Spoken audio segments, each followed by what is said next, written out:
Agradezco a Dios por la oportunidad de grabar este tema.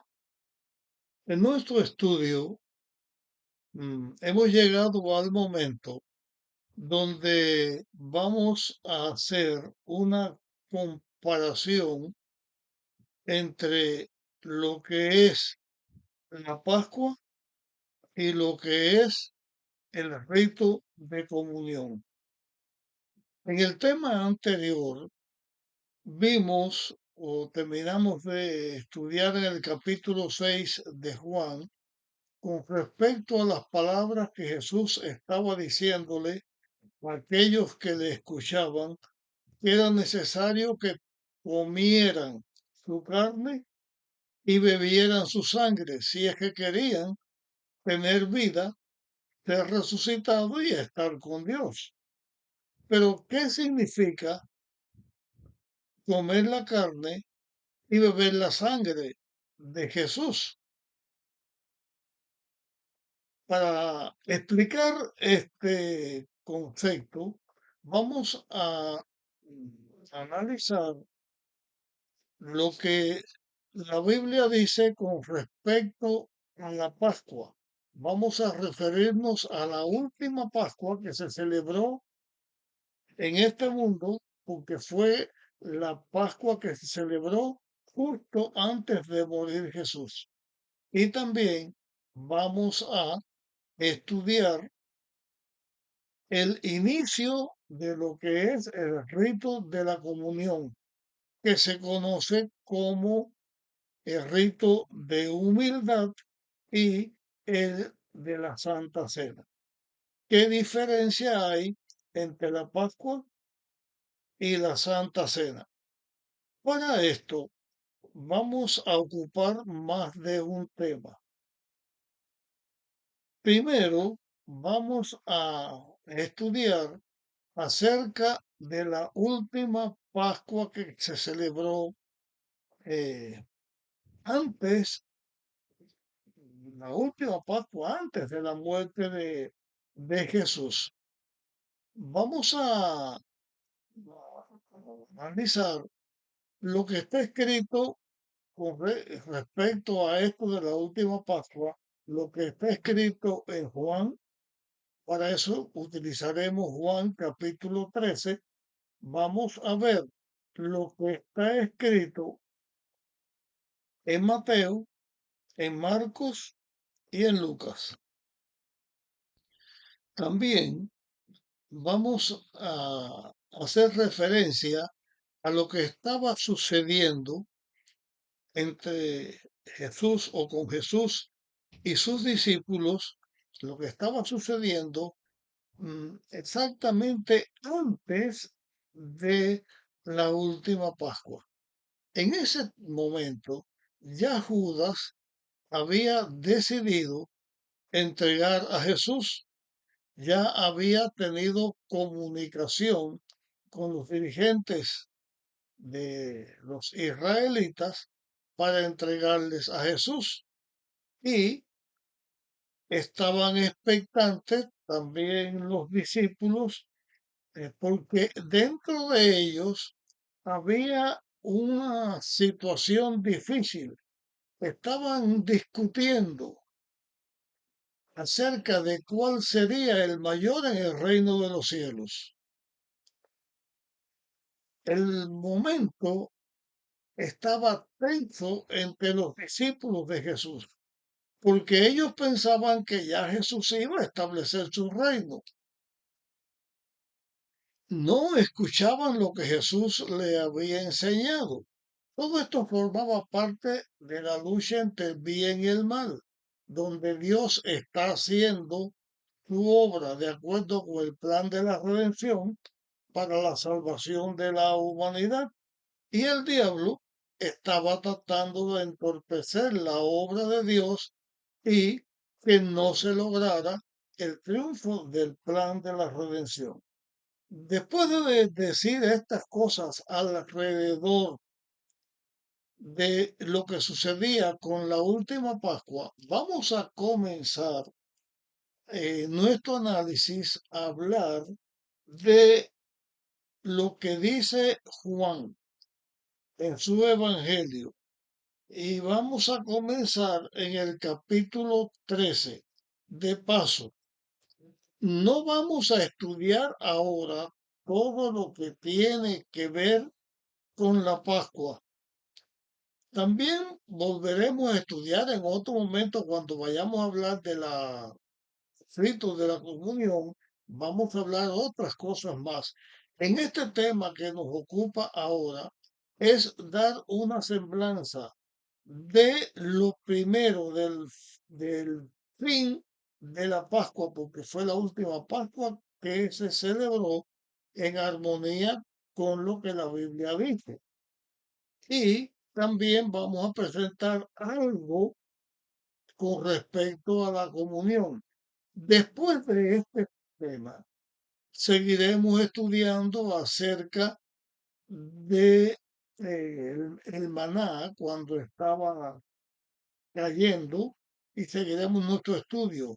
Más adelante vamos a hacer estudios más profundos con respecto a esto que nos ocupa en este momento. Eso lo haremos cuando estemos analizando en la Biblia lo que los evangelios enseñan al respecto.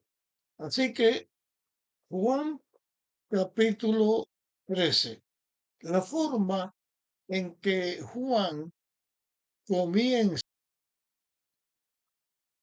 su presentación de la última Pascua dice de esta manera: antes de la fiesta de la Pascua, o sea, antes de la fiesta de la Pascua, sabiendo Jesús que había llegado su hora de pasar de este mundo al Padre, antes de lo que se iba a hacer en la última Pascua, Jesús está consciente que ya había llegado el momento de finalizar su obra de acuerdo al plan de la redención. Y había venido a la tierra en armonía con este plan, había hecho su obra y ya iba al momento en que iba a culminar su obra en la tierra, yendo a la cruz y muriendo por salvar al ser humano, y de regresar a continuar de acuerdo con el plan de la redención, regresar al cielo, a su Padre, y ocuparse en lo que haría después de su muerte y su triunfo en la cruz. El sentimiento de Jesús, lo que le motivaba, sabiendo que había llegado este momento, dice la Biblia, habiendo amado a los suyos que estaban en el mundo, los amó hasta el fin. Y aquí nos presenta en esta declaración cuál es el sentimiento de parte de Dios. Y cuando yo me refiero a Dios, no me refiero solamente a Jesús. Aquí leo lo que estaba en la mente, en el pensamiento, en el corazón de Jesús. Había amado a los suyos, pero Dios en su plenitud también había amado a los suyos y la obra de la redención la iba llevando paso a paso hasta este momento crucial, hasta este momento final. Había Dios amado a los suyos. Jesús había amado a los suyos. Todo lo que había hecho, todo lo que había sucedido en su tiempo, en su obra en la tierra, lo había hecho impulsado por el amor de los suyos. ¿Quiénes son los suyos? En aquel momento, los suyos eran los apóstoles, eran sus discípulos, pero el amor de Dios no era solo con aquellas personas. El amor de Dios era con toda la humanidad, pero específicamente este amor que impulsaba a Jesús no era con toda la gente que vivía en aquel tiempo, ni con toda la humanidad de todo el tiempo, sino con sus hijos, con todos los hombres de todos los tiempos, especialmente aquellos en que estaba en el momento de su obra, de su venida a la tierra, pero es el amor que impulsa a Jesús, a Dios, para la salvación de todo el ser humano y que había amado a los suyos y los ama hasta el fin, es porque Dios estuvo dispuesto a hacer esta obra, comenzar la obra y terminar la obra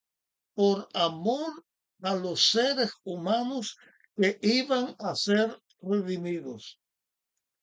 Porque lo que hizo que el ser humano pudiera ser redimido, diciéndolo en otras palabras, lo que hizo que todos los seres humanos a lo largo de toda la historia de este planeta, desde la entrada del pecado hasta el triunfo final del último Hijo de Dios que va a triunfar para que Cristo venga, está impulsado por el amor de Dios hacia los que se salvan, que es el fruto que iba a dar el plan de la redención.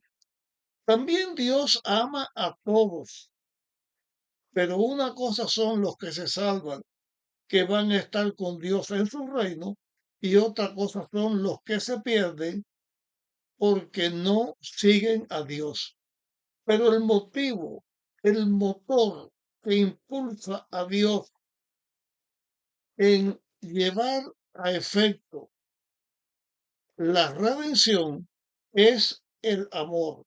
Y cuando dice en este versículo 1 del capítulo 13 de Juan que estamos estudiando, los amó hasta el fin, significa que cuando llegó el momento final, y el momento final fue cuando Cristo muere, y muere separado de Dios, porque estaba cargando con el pecado de toda la humanidad.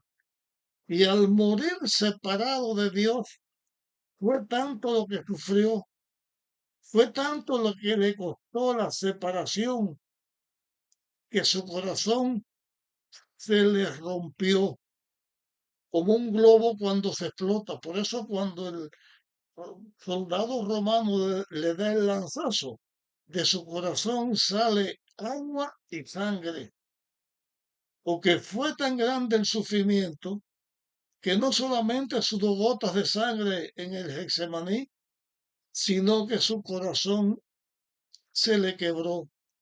Amó tanto Dios a sus hijos, nos amó tanto Dios a sus hijos, que hemos de salvarnos, que estuvo dispuesto hasta este fin de que su corazón se rompiera, por lo que la angustia que le causó el pecado que cargaba sobre él, pecado que él no había cometido, pecado que había sido el pecado de la humanidad, pero que él lo pagó, ese final se logró única y exclusivamente por el amor de Dios hacia nosotros. Me motiva esto que estoy diciendo porque a través de todos los tiempos, el diablo trata de poner en la mente de las personas y mayormente en la mente de los que seguimos a Dios, que cada desastre que nos ocurre en la vida, que ocurre en la vida de la humanidad, que cada detallito malo que sucede, le echamos la culpa a Dios o se le echa la culpa a Dios. ¿Por qué Dios permite que nos pase esto? ¿Por qué Dios permite que pase aquello? ¿Por qué a mí? Otros dicen, ¿por qué Dios en el Antiguo Testamento no tenía misericordia y mandaba a matar a todo el mundo y mataba a todo el que se le oponía? Cada aspecto malo que el pecado ha traído al mundo, el ser humano pecador culpa a Dios por eso. Y muchas veces cuando nos aprieta, como se dice, nos aprieta el zapato, cuando algo sucede con nosotros, también nos quejamos contra Dios como se quejaba el pueblo de Israel. ¿Cómo ha sido a través de la humanidad? ¿Cuán grande ha sido el amor de Dios? Y no solamente cuán grande ha sido el amor de Dios, sino su paciencia, su tolerancia, su misericordia, que pasa por alto todas nuestras faltas y por amor hace el sacrificio de darnos a nosotros la vida eterna. Esto tiene que ver mucho con la última Pascua, porque el ambiente que estaba era un ambiente que parecía que el pecado iba a triunfar. Así como Jesús tuvo que enfrentar en su última tentación en el Getsemaní el ataque del diablo, que le decía que no valía la pena el sacrificio que él iba a hacer por salvar a la humanidad, no valía la pena que corriera el riesgo de perderse por la eternidad por cargar sobre él el pecado de toda la humanidad, porque el pueblo que él había venido a salvar, los israelitas, no aceptaban a Jesús, porque los discípulos que él había elegido, los 12 apóstoles que él había elegido para el establecimiento de su iglesia, en vez de estar con él, simpatizando con él en este momento, entendiéndolo, orando por él, estaban peleando. ¿Cuál iba a ser el más grande? ¿Cuál iba a ser el de mayor gloria? Que uno de sus seguidores, codiciando el dinero y la supremacía, también hacía arreglos para entregar a Jesús. Cuando otro de sus seguidores, Pedro, que siempre estaba dispuesto a hablar y a decir, lo iba a negar públicamente. Cuando todos los apóstoles iban a ser esparcidos cuando él lo tomaran preso, toda la angustia, todo lo que iba a sufrir, todo el momento difícil estaba presente en esta última Pascua, pero era la culminación y Dios, por amor a nosotros, estuvo dispuesto en este momento porque nos amó y nos amó hasta el fin. Ese amor, a ese amor debemos nuestra salvación, debemos nuestra redención. Cuando en la Biblia se dice que debemos amar a Dios con toda nuestra fuerza, con todo nuestro entendimiento, con toda nuestra capacidad, amar a Dios sobre todo, y nos enseña a amar a nuestro prójimo como a nosotros mismos. Está diciéndonos Dios que su ley es amor. Y por violar esa ley de amor, estábamos perdidos. Pero Dios en su amor, como Dios es amor, cumplió con la ley de amor, cumplió con la justicia y en la cruz La justicia y el amor de Dios se encontraron. Y ese amor y esa justicia es la que hace que nosotros podamos ser salvos. Lejos de culpar a Dios de todas las cosas malas, amemos a Dios y démosle gracia por la salvación tan grande que nos ha dado. Llego con este tema hasta aquí. Continuaremos en el próximo tema. Por favor, comparte este tema para que otras personas también puedan beneficiarse. Nos vemos en la próxima grabación.